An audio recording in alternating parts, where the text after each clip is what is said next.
la mise sous la table d'un rapport qui a été fait par Alfred de Zayas, qui a été mandaté par l'ONU l'année dernière. C'est pas un petit monsieur, puisque c'est un ancien secrétaire, enfin, général des droits de l'homme à l'ONU, et qui parle, lui, d'un crime contre l'humanité, ce que vous avez dit.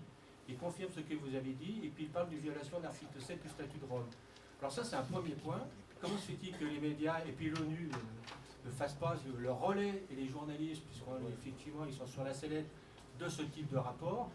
Et je m'interroge aussi, parce que j'y suis adhérent, notamment sur le rôle effectivement complice ou voire silencieux, parce que taiseux, d'Amnesty International sur la question. Je sais que Maurice avait interpellé Amnesty International, je l'ai fait de mon côté aussi, à Torrent-l'Aiguillère, et puis j'ai une réponse qui est assez ahurissante, même s'ils reconnaissent effectivement certaines choses un peu condamnables. Et ils condamnent effectivement le silence d'Amnesty là-dessus, par rapport à cet embargo, ces blocus financiers économiques qui sont que criminels. Voilà. Et hop, on est reparti pour 1 heure. Je veux bien. Alors, moi, pour le coup, on ne s'est pas concerté. Il y a tout un chapitre dans le bouquin que j'ai intitulé « L'honneur perdu des organisations de défense des droits humains », dans lequel je mets en cause très sérieusement Amnesty International. Je précise que dans une autre vie, j'ai été rédacteur en chef de la chronique d'Amnesty International. Et que donc je n'ai pas d'hostilité a priori pour cette organisation, que je suis évidemment comme vous tous pour la défense des droits humains, contre la torture, contre la peine de mort, contre tout ce qu'on peut imaginer, que lorsque j'ai quitté Amnesty pour rejoindre le monde diplomatique, j'avais aucun compte à régler, on a fait un pot, on se connaissait tous, on s'aimait bien. Et il y a maintenant un problème d'Amnesty International et de ce qu'on appelle les organisations de défense des droits de l'homme. Voilà, effectivement, j'ai préparé quelques fiches avec moi. Je vais essayer d'être bref, parce qu'il y a de quoi faire 1 heure, effectivement, Romain a raison. 9 juin 2018, 8h du matin, France Culture. Geneviève Garrigos, porte-parole d'Amnesty International. Elle parle du Nicaragua, elle termine son intervention par Daniel Ortega doit partir. Alors, nulle part dans les statuts d'Amnesty International, il n'est prévu qu'Amnesty demande le départ d'un président. 20 février 2019, communiqué d'Amnesty International sur le Venezuela. Fin, punition et peur, la formule de répression des autorités de Nicolas Maduro. 14 mai 2019, fin de justice, crime contre l'humanité au Venezuela. Et puis là, il y a 3 jours, un communiqué sur la Colombie. Ici, tout n'est pas rose.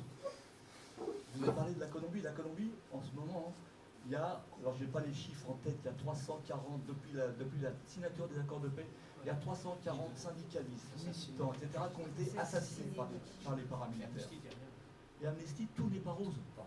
Alors qu'on accuse Maduro de crimes contre l'humanité, et Amnesty fait campagne pour envoyer le Venezuela, Maduro, devant la Cour pénale internationale. Il y a eu 2 vagues de violence insurrectionnelle au Venezuela. Je vais très vite, 2014-2017. Là, vous avez une espèce d'alliance bizarre, stratégique, j'en sais rien, entre les médias et Amnesty. Les médias ont beaucoup de respect pour Amnesty pour des raisons qu'on peut comprendre. Amnesty a une histoire, une trajectoire. Dans le temps, c'était simple, Amnesty International. Vous aviez le bloc de l'Est et vous aviez les dictatures en Amérique latine.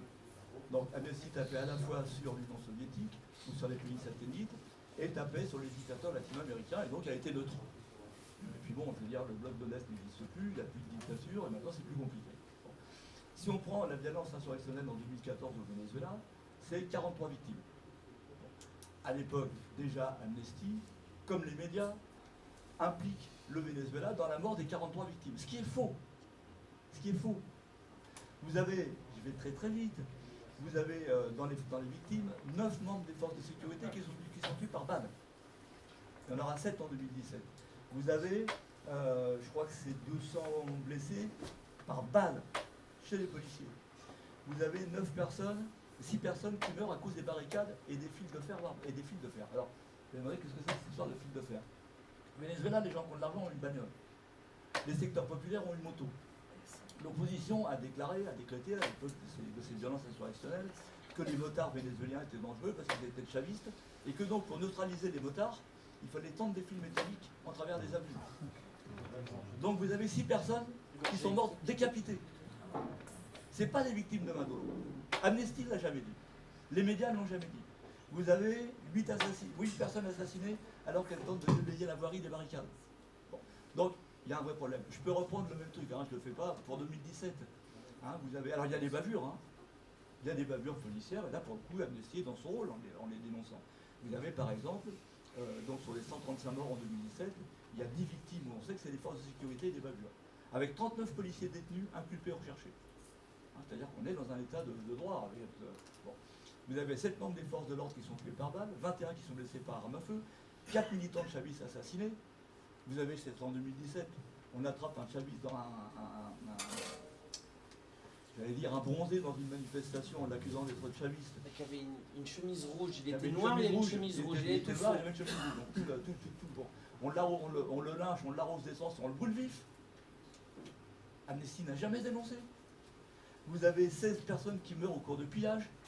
Vous en avez, je crois que c'est 8 le même soir, parce qu'ils ont les pieds dans l'eau et ils trivotent l'électricité et ils meurent. Donc, il y a une manipulation des chiffres. Alors, Amnesty, je suis en train de chercher ma fiche, voilà. Comment fonctionne Amnesty? Il y a ce qu'on appelle des chercheurs qui sont à Londres, hein, qui ne dépendent pas de Paris, qui dépendent de Londres. Et c'est Londres qui, pour Amnesty, fait foi pour l'ensemble de continents. Vous avez une chercheuse d'Amérique latine qui s'appelle Erika Guevara. Comment fonctionne Amnesty? Amnesty, je veux dire, n'a pas une loupe à la main et n'enquête pas au Venezuela. Il s'appuie sur des organisations non gouvernementales locales. Il se trouve que les 2 principales organisations sur lesquelles s'appuie Amnesty au Venezuela sont des organisations d'opposition. Les 2. Il y a Provea. Des anarchistes. C'est des anarchistes en plus, vous voyez, c'est même pas la droite, c'est des anarchistes. Moi, je les ai rencontrés en 2002, 10 jours avant le coup d'État contre Chavez. Ils étaient déjà opposés à Chavez. Déjà. Alors qu'il n'y avait rien à dire, il y avait la loi de réforme agraire, la loi sur les pêches pour protéger la biodiversité, ils étaient déjà contre Chavez. Le problème, qui finance Provea? L'USAID, hein, c'est-à-dire la coopération des États-Unis. La New Endowment for Democracy, Nouvelle Fondation pour la démocratie, qui est, j'ai pas le temps de développer, mais vous l'avez, excusez-moi, je suis pas en train de vendre le bouquin, là, qui fait au grand jour aujourd'hui ce que faisait la CIA autrefois dans le Right and Democracy, qui est du gouvernement canadien, l'Union européenne, l'ambassade britannique, la fondation Ford, la fondation Merck de la multinationale allemande et l'Open Society Foundation de Soros. Alors là, j'ai prononcé un mot qu'il ne faut pas prononcer. Le banquier Soros. Dès que vous parlez de Soros, on vous accuse d'antisémitisme. Moi, mon problème avec Soros, c'est pas qu'il soit juif, j'en ai rien à foutre. C'est un banquier voyou, Soros. Il a fait sa fortune en excroquant 1 milliard de livres, je crois, en 1992 à la Banque d'Angleterre, dans une opération qui s'appelle le Vendredi Noir. Et depuis, il finance partout dans le monde des organisations non gouvernementales qui vont dans le sens des intérêts des États-Unis. C'est pas un secret, lui-même il l'a dit d'ailleurs. Il a dit qu'il a participé, qu'il a aidé l'opposition Maïdan en Ukraine, etc. etc., etc., etc. Bon. Et puis vous avez le Foro Pénal, l'organisation vénézuélienne, qui est un autre chouchou des justiciers du Nord, qui elle est financée par Freedom House. Freedom House. Alors, Freedom House, elle se finance elle-même auprès de grands financiers. Je vous donne la liste. Lui donne tous les ans 250 000 $ ou plus le département d'État américain, l'USAID, l'Agence internationale du développement canadien, le ministre des Affaires étrangères allemand et norvégien. À 100 000 $ et davantage, vous avez la Ford Foundation, Google, Leon Levin Foundation. À 50 000 $, vous avez le Walt Disney Company, l'Open Society de Soros. À 100 000 $ par an, Northrop Grumman, qui est la 4e entreprise d'armement du monde. Au rayon des miettes, mais vachement symbolique, il y a Diana Villiers-Negroponte, qui est la femme de John Negroponte, qui a été l'ancien conseiller à la sécurité nationale, de George Bush. Vous avez, enfin bref, je veux dire, c'est des organisations qui sont financées par les États-Unis, par l'Union européenne, et c'est là-dessus qu'Amnesty se bat. Donc il y a un vrai problème. S'il y a dans la salle des militants d'Amnesty, c'est pas après vous que j'en ai, mais c'est à vous de poser la question. C'est à vous de poser la question à votre organisation. Il y a un vrai problème. Geneviève Guerrero, je veux le dire, mais vraiment en toute responsabilité, est devenue la porte-parole de l'opposition de la droite et de l'extrême droite vénézuélienne en France. C'est un scandale. C'est un vrai scandale. Vous avez une autre organisation qui s'appelle Human Rights Watch. Human Rights Watch, elle s'est vue attribuer 100 millions de $ sur 10 ans par Soros. Et effectivement, vous avez comment vous dire, mais la critique légitime des bavures, c'est normal. Mais on est face à une espèce de conjuration. Et là-dessus, vous rajoutez, pour revenir à ce que disait Romain, comment on formate l'opinion publique. Vous avez l'Église. Les églises latino-américaines, depuis le passage de l'Interpol II, connu sous le nom de Jean-Paul II, basculé dans le camp réactionnaire. Hein, il y a eu toute la période de l'archéologie de la libération, où même des journalistes comme moi j'ai plein de copains curés, hein, des curés progressistes, etc. Ils ont été balayés par Jean-Paul II. Il y avait maintenant une église réactionnaire, avec un pape qui lutte contre elle. Pas plus tard que juin 2019, donc là c'est tout de suite, vous avez la conférence des évêques de France, qui a fait une journée sur l'Amérique latine, hein, démocratie en péril, analyse, résistance et mobilisation, et qui publie un texte, alors qui circule partout dans la communauté catholique française, y compris dans des organismes que moi j'ai beaucoup fréquentés, pour lesquels j'ai écrit dans les années 80, le comité catholique contre la faim et pour le développement, le secours catholique, etc. Et vous pouvez lire, donc là on parle du Venezuela, Georges Engels, prêtre de la paroisse El Salvador à Caracas, un immense espoir a jailli le 23 janvier 2019 lorsque Juan Guaidó, président de l'Assemblée nationale, est devenu président de la République bolivarienne du Venezuela. Ça circule dans toute l'Église de France, ça. Et y compris chez les gens de bonne foi. Hein, moi, j'ai eu aucun problème avec les... je continue. Et alors, on a au Venezuela un président qui dispose du pouvoir, mais dont l'élection est largement contestée par 90% de la population. Complètement absurde. 90% de la population qui conteste Maduro, il a gagné l'élection présidentielle avec 68% des voix et avec une forte abstention, mais une abstention qu'elle a même que deuxième tour de législative en France. Bon. Et je lis, mais écoutez bien parce que... Ouais, mais je finis ça quand même, c'est important. Non, parce que c'est comment on formate l'opinion publique, dans toutes ses composantes. Amnesty International, par exemple, c'est extraordinaire. Segmente la population. Alors un coup, ça va être les homosexuels vénézuéliens en exil. Le coup d'après, c'est les femmes enceintes, le drame des femmes enceintes réfugiées vénézuéliennes, etc. Et évidemment, elle s'adresse à des segments de la population qui fait que petit à petit, tout le monde sort. Je finis avec les évêques de France, il y a quelques jours. L'enjeu est de taille, car au Venezuela, ce n'est pas une dictature quelconque qu'il s'agit de renverser comme celle de Pérez Jiménez en 1958. C'est une dictature mise en place à l'aide du narcotrafic et du terrorisme qui a des ramifications internationales. Il ne faut pas oublier qu'il y a 22 000 Cubains dans ce pays, qui ne sont pas tous des médecins. Il faudrait parler aussi, écoutez bien, de tous les membres des FARC. Alors les FARC, ils ont déposé les armes en 2016, hein, cas où les évêques de France ne seraient pas au courant. Tous les membres des FARC qui sont postés tout au long des 2000 km de la frontière avec la Colombie, ainsi que tous les membres du Hezbollah. Je vous jure, j'invente rien, je vous donne le lien. À l'est du pays et dans l'île de Margarita qui ont bénéficié, alors, là on sent le conflit frustré.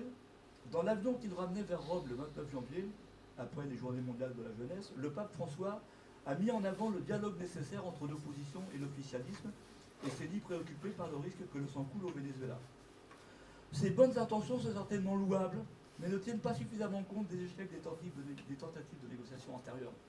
C'est-à-dire que l'Église de France prend parti pour l'opposition vénézuélienne, mais en même temps critique la position du pape. Quand vous mettez tout ça bout à bout, les organisations de défense des droits de l'homme, l'Église, les médias, etc., il n'y a pas à se surprendre que vos amis, vos copains, etc., sont persuadés qu'il y a une dictature au Venezuela. Juste avant, et après, on arrive. Oui, je rajoute un truc sur Amnesty, sur les sources d'Amnesty et de Human Rights Watch, des organisations internationales. Comment elles fonctionnent? Elles fonctionnent donc, comme a dit Maurice, en se basant sur des ONG locales. Donc tu as nommé Provea, qui est financé entre autres par la Fondation Ford, qui est un paravent de la CIA. Non, il y a un livre fantastique et très documenté qui s'appelle La guerre folle culturelle, qui le montre très bien. Freedom House. Ce qu'il faut savoir, c'est que Freedom House, quand vous regardez son conseil d'administration, vous avez la crème de la crème du monde de la défense, de la sécurité intérieure, du renseignement nord-américain. Du début des années 2000 jusqu'à 2006, le président de Freedom House, c'était James Woosley, l'ancien directeur de la CIA. Quand James Woosley laisse la main, c'est Peter Ackerman qui le remplace. Peter Ackerman est un banquier véreux qui est lié au réseau de l'OTAN et qui a été formé par Gene Sharp. Gene Sharp, qui est donc le pape des révolutions de couleur. Peter Ackerman a depuis monté une autre ONG qui s'appelle le Centre international des conflits non violents et dans laquelle il forme absolument tous ces groupes que vous voyez faire des révolutions de couleur, etc., etc., aux ordres des États-Unis. Donc vous avez là deux personnes qui sont intimement liées au milieu du renseignement nord-américain, enfin des États-Unis. Et aujourd'hui, le président du conseil de surveillance de Freedom House, c'est Michael Schiffdorf, il me semble, je n'ai plus le nom exact, qui est l'ancien ministre de l'Intérieur des États-Unis, donc le secrétaire de Department of Homeland Security. Donc, on va encore une fois franciser le truc. Imaginez qu'il y a une ONG qui vient ici en France et qui dit il y a eu des répressions sur les gilets jaunes, etc. Ok, on en pense ce qu'on veut, mais on découvre que cette ONG est financée par un organisme qui s'appelle Mollah Akbar et qui dépend du gouvernement iranien. Ou une autre ONG qui s'appelle Kim le-Grand qui dépend du gouvernement nord-coréen. Amnesty ou n'importe quelle autre organisation dirait on ne peut pas prendre ça au sérieux, c'est pas possible. Mais là, les sources d'Amnesty, et je passerai juste après sur le rapport qu'ils ont fait parce qu'il est très important, les sources sont des ONG financées par les milieux du renseignement d'un gouvernement hostile au gouvernement de Nicolas Maduro. C'est absolument pas crédible, c'est complètement partial. Et c'est très important parce que quand vous voyez le dernier rapport qu'a pondu Amnesty, qui s'appelle « Fin de justice, les crimes contre l'humanité au Venezuela », vous voyez dans la méthodologie, donc Amnesty parle de 47 assassinats par la police au Venezuela sur la fin janvier, donc quand Guaido s'autoproclame et pendant 5 jours, donc 47. Et du coup, Amnesty, à partir de ce rapport, a demandé à la Cour pénale internationale de poursuivre les autorités vénézuéliennes donc pour crime de l'humanité. C'est extrêmement grave, évidemment. Donc, quand on lit le rapport, qu'est-ce qu'on voit? Page 2 ou 3, dans la méthodologie, on parle de 47 morts, mais surtout on parle de 70 témoignages qui se sont basés sur les ONG qu'on vient de citer, qui sont payés par les services de renseignement des États-Unis. C'est les notes de bas de page d'Amnesty, hein, je n'invente rien. Ensuite, on dit, il y a aussi 70 photos ou vidéos. Bon, c'est bien, mais enfin 70 photos pour des crimes contre l'humanité, c'est un peu léger, non? Et en plus de ça, quand on continue, on voit, et l'étude de 15 cas détaillés, dont 8 morts. Donc on passe de 47 à 8 morts. J'ai commencé à regarder qui étaient les morts. Poum, le premier, c'était un délinquant notoire qui avait appelé à prendre arme à la main la mairie d'une ville qui s'appelle Carora. Et donc ça devient une victime martyre dans un rapport d'Amnesty International. Évidemment, encore une fois, s'il y a des militants d'Amnesty ici, c'est pas évidemment après vous qu'on en a, ça je crois que vous avez compris. Mais attention, attention, parce que effectivement vous pouvez être utilisé et votre bonne foi peut être utilisée pour justifier une guerre que vous aurez après à justifier. Je rappelle que ça s'est déjà passé dans le passé. Je rappelle que en 1990, Amnesty a conduit un rapport dans lequel il est fait état de vols de couveuses dans les hôpitaux du Koweït City par l'armée irakienne. Amnesty à l'époque se basait sur une ONG locale. À la fin, l'ONG locale lui ayant amené une infirmière qui a témoigné, Amnesty avait fait un rapport, avait alerté le monde, l'infirmière était allée témoigner devant le Congrès à l'appui de l'ONG locale, etc. Quelques années après, on avait su que l'ONG locale n'était pas une ONG, mais une entreprise de communication nord-américaine, et que l'infirmière n'était pas une infirmière, mais la fille de l'ambassadeur du Koweït à Washington. Et le rapport, il est encore là, je l'ai là.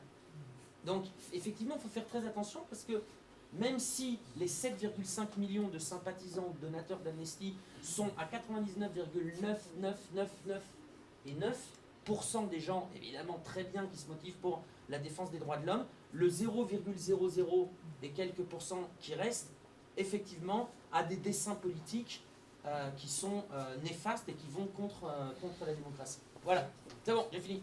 Deuxième question. vais répondre à ma question, c'est... ça va? Oui, mais pourquoi? Il y avait, je pense que ça existe tout le temps, il y avait une chaîne, on va dire, de coopération, une chaîne de télévision de coopération mise en place dans le cadre de l'ALBA, qui s'appelle Télésoul. Et je me souviens à l'époque, il y a quelques années en arrière, il y a eu un coup d'État en Honduras. Donc Emmanuel Zelaya, donc le président de l'époque, a dû fuir. Le seul endroit où je trouve des infos, parce que évidemment ici c'est complètement passé sous silence, et le seul endroit où je trouve des infos c'était sur Télésoul. Et le Honduras, à ce que je me souviens, n'était pourtant pas un gouvernement de gauche, mais par contre il a eu quand même le malheur de vouloir adhérer à l'ALBA à l'époque. Je voulais savoir un petit peu qu'est-ce qu'il en était encore de cette chaîne de télévision, comment ça fonctionne. Le fonctionnement, du moins théoriquement, me paraissait quand même intéressant. Et plus largement, quels sont les projets qui ont été concrétisés dans les formes de coopération mises en place par l'ALBA, et plus particulièrement donc, par rapport à Cuba, parce que Cuba, je connais un peu mieux que le Venezuela ou d'autres pays. Je sais les échanges dont les médecins cubains qui vont au Venezuela contre notamment le pétrole, la fibre optique tirée sous la mer entre le Venezuela et Cuba, qui permet aujourd'hui aux gens de pouvoir accéder notamment à Internet. Et bientôt, ça sera dans les foyers incessamment sous peu. C'est déjà l'essai notamment à San Paulo de Cuba. Et voilà, quel est l'état de cette coopération malgré la crise difficile, et on sait notamment que Cuba sera probablement la prochaine cible. Enfin, c'est déjà une cible actuelle, mais il réussissait à faire tomber le Venezuela, évidemment, et par domino, Cuba se réussit. Alors, je démarre. Télésour existe toujours. Et entre parenthèses, c'est évidemment aussi un des objectifs. C'est-à-dire qu'elle a été créée par Chavez, Télésour, essentiellement par Chavez, pour contrebalancer le rôle de CNN. Parce que de la même manière qu'on vous dit qu'il n'y a plus de médias d'opposition au Venezuela, je veux dire, vous recevez CNN en espagnol, CNN en anglais, etc. etc. Donc l'idée, c'était d'avoir une contre-chaîne d'information. Dans ce registre, Télésour est une chaîne, alors ce qu'on pourrait dire une chaîne de gauche. Mais y compris, on peut le dire en toute franchise, moi je la regarde avec plaisir, vous pouvez si vous êtes sur Free, vous la recevez ici en France. Elle fonctionne comme contre la propagande, comme un outil de contre-propagande. De sorte que de temps en temps, avec toute la sympathie que j'ai pour eux, putain, là, les mecs, vous les connaissez un peu quand même. Du coup, c'est que, par exemple, vous allez avoir une séquence de 3 minutes sur 52% d'inflation en Argentine, avec critiques virulentes, et puis jamais on va vous parler du 1 million d'inflation au Venezuela. Bon. Donc c'est une chaîne, mais c'est une chaîne en même temps qui fait contrepoids, effectivement, à tous les grands médias d'information. C'est une des raisons aussi, ça sera, si jamais les États-Unis ou l'opposition réussissait à sortir Maduro du pouvoir, Télésour sera une des premières victimes. Il s'agit de supprimer cet instrument d'information ou de contre-information. Alors après, effectivement, on n'en parle plus aujourd'hui parce que la situation n'en est plus là. Je veux dire, tout le monde le sait, le Venezuela a très considérablement réduit son aide à Cuba, parce que la crise économique est là. Donc des difficultés réelles commencent à apparaître à Cuba également, avec des problèmes d'approvisionnement, puisqu'on ne l'a pas mentionné, on ne parlait pas de Cuba, mais Donald Trump a aggravé les sanctions contre Cuba, alors que Obama avait commencé à relâcher la pression. Trump remet la pression sur Cuba, il met en œuvre, alors je ne vais pas rentrer dans le détail technique, mais le chapitre 3 de la loi Helms-Burton, qui jusqu'à présent exemptait les entreprises étrangères des punitions pour une collaboration avec le Venezuela. Maintenant, il y a un véritable danger, y compris avec des contradictions, alors que l'Union européenne ou les pays de l'Union européenne se taisent sur le Venezuela. Sur Cuba, elle commence à protester, parce que depuis qu'Obama a ouvert la porte, souvenez-vous, Obama ouvre les portes et immédiatement François Hollande va à La Havane. Il a attendu d'avoir la permission d'Obama quand même avant de aller. Mais de sorte que maintenant, un certain nombre de pays de l'Union européenne ont des intérêts économiques à Cuba.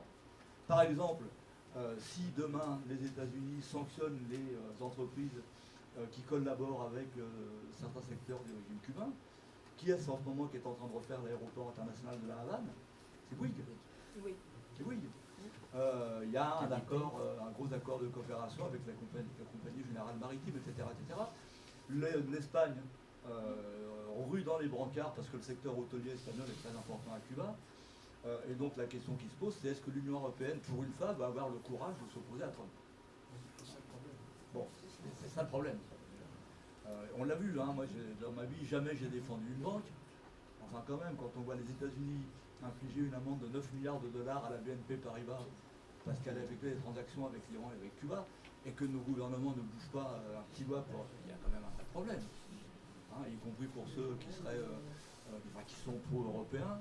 Si l'Union européenne n'est pas capable de résoudre ce genre de problème, effectivement, on peut comprendre qu'il y ait de l'euroscepticisme. Ça paraît évident. Donc en ce moment, tous ces pays sont dans le collimateur. Hein, c'est Cuba, le Venezuela, le Nicaragua, on n'en a pas parlé, mais le Nicaragua, c'est une crise qui est encore plus conflictuelle chez nous dans les rangs de la gauche que le Venezuela. Mais les manifestations de 2018 ont donné lieu à la même manipulation des chiffres.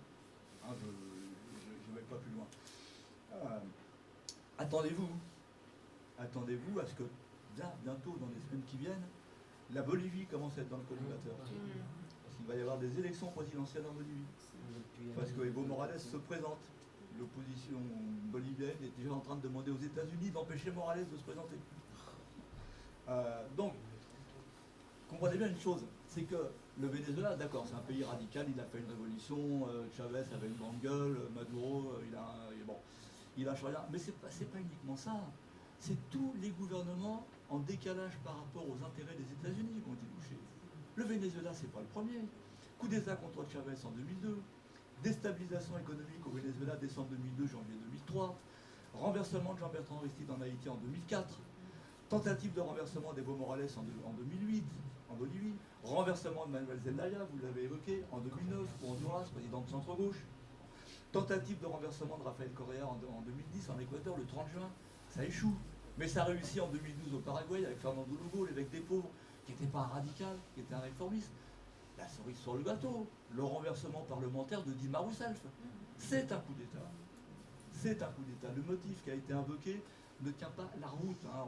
Je ne rentre pas dans le détail, ça serait trop long. Ça ne tient pas la route. L'expédition en prison de Lula, dont on est en train de découvrir, avec des preuves, que ça a été une gigantesque manipulation. Donc en réalité, ce sont tous les gouvernements de gauche radicale ou modérés qui sont dans le collimateur. C'est tous ces pays qu'il faut faire tomber. Et il se trouve que le Venezuela, c'est le symbole. Parce que le Venezuela, ça a été Chavez. Parce que Chavez, ça a été le fer de lance, le porte-avions de l'offensive anti-néolibérale. On n'a pas affaire à des gouvernements socialistes. Hein. C'était une recherche socialiste du XXIe siècle. En même temps, et on revient sur le début de la soirée, il y a 47 000 conseils communaux au Venezuela. Il y a 6 000 communes, je me trompe peut-être. Ouais, 3 000 communes. C'est-à-dire que la démocratie participative, avec toutes les difficultés que ça implique, parce que c'est pas facile. Si le Venezuela nous apprend une chose, pour ceux d'entre vous qui seraient révolutionnaires, c'est qu'il ne suffit pas d'arriver au pouvoir, de claquer dans les doigts, et puis dire ça y est, on a gagné. C'est quand vous êtes au pouvoir que les emmerdements commencent. Il faut le savoir. Eux, ils l'ont découvert. Et si vous voulez, moi j'ai encore envie de terminer en disant, on dénigre beaucoup Maduro, mais ce type est d'un courage extraordinaire. À sa place, beaucoup auraient déjà laissé tomber. Beaucoup. Beaucoup auraient lâché. Et s'il ne lâche pas, c'est parce qu'il y a effectivement ce mouvement populaire. Il y a l'armée, d'accord, il y a l'armée. Mais imaginons un seul instant que l'armée lâche. Vous parlez tout à l'heure des 1 600 000 miliciens. Eux, ils ne vont pas lâcher. Et vous avez une guerre civile. Et vous avez une guerre civile de militaires contre des militaires. Et de civils contre des civils. Et de civils contre des militaires. Et militaires contre des civils. C'est-à-dire que c'est une tragédie. Et lorsque l'Union européenne, lorsque la France appuie cette tentative inepte de renverser Maduro à travers un président fantoche, là pour le coup on peut parler de crime. On peut parler de crime contre l'humanité, on n'est pas dans la surenchère, mais là vraiment on peut parler de crime. En plus on peut parler de crime doublement parce qu'il y a eu déjà lorsque il y a eu tout le show avec Guaido, il y a eu des forces spéciales des États-Unis qui se sont transférées dans les îles caribéennes et qui donc sont stationnées dans les îles caribéennes. Donc qu'est-ce que ça veut dire? Ça veut dire que la Caraïbe va devenir un théâtre d'opérations militaires. Donc effectivement, moi, quand je vois que la France soutient ces espèces de manœuvres antidémocratiques, j'ai peur. J'ai peur pourquoi? J'ai peur parce que il y a des accords maritimes militaires qui unissent le Venezuela et les Russes. Donc on peut imaginer que la Caraïbe va devenir un théâtre d'opération. Et j'ai peur parce qu'il y a une frontière commune, ça on ne le sait pas, mais depuis le 17 juillet 1980, il y a une frontière commune entre le Venezuela et la France. De plusieurs centaines de kilomètres, la Martinique et la Guadeloupe sont frontalières avec l'espace maritime vénézuélien. Il y a une frontière délimitée. Donc ça veut dire quoi? Ça veut dire que si les États-Unis transforment toute cette zone maritime en théâtre d'opération, qu'est-ce qui va se passer s'il y a un avion ou un navire russe qui passe dans notre zone économique, dans notre zone maritime française? Qu'est-ce qu'on fait? On attaque Moscou? On envoie, parce que c'est ce qu'obligerait la loi de défense nationale, on envoie tous les journalistes qui ont poussé à cette guerre en se disant finalement c'est que des Vénézuéliens, on s'en fout, on les envoie tous à Moscou pour qu'ils répondent de leur acte. C'est très compliqué et ça m'écoeure bien évidemment. Juste un petit dernier truc sur Télésourds, parce que moi j'ai travaillé pour eux, ce sont des héros. Alors là, moi je suis moins dans la diminution que toi, mais j'ai vu comment ils travaillent. Ils travaillent dans des conditions très difficiles parce qu'en plus de la situation économique qui touche tous les Vénézuéliens, Télésourds, c'est très très mal desservi par les transports pour le lieu où il est. Donc ils sont obligés d'avoir des transports, sauf que les transports c'est très compliqué au Venezuela. Donc vraiment ça tombe là, Télésourds, l'information continue tous les jours en espagnol mais aussi en anglais parce qu'ils ont ouvert malgré tout une succursale anglaise de Télésourds à Quito. Ça tient vraiment à la fois dans l'information impartiale des journalistes et des professionnels et de tout le personnel de Télésourds qui travaille jour après jour dans des conditions extrêmement difficiles avec une excellente équipe de management qui réussit en grattant avec les ongles comme on dit de faire en sorte qu'on puisse avoir depuis la France, c'est la chaîne numéro 359 sur Free ou depuis Internet, on puisse avoir une information et souvent d'ailleurs une information essentielle. Tu parlais du Honduras, mais le 30 septembre 2010, quand il y a le coup d'État en Équateur, il n'y a que Télésourds qui informe. Ah, mais l'Équateur 2010. Ouais, il n'y a que Télésourds. Donc effectivement, moi j'ai pas du tout honte à dire, vive Télésourds, ces gens-là sont des héros. En tout cas, je crois qu'on pourrait effectivement écouter Maurice et Romain toute la nuit. Hein, on n'est pas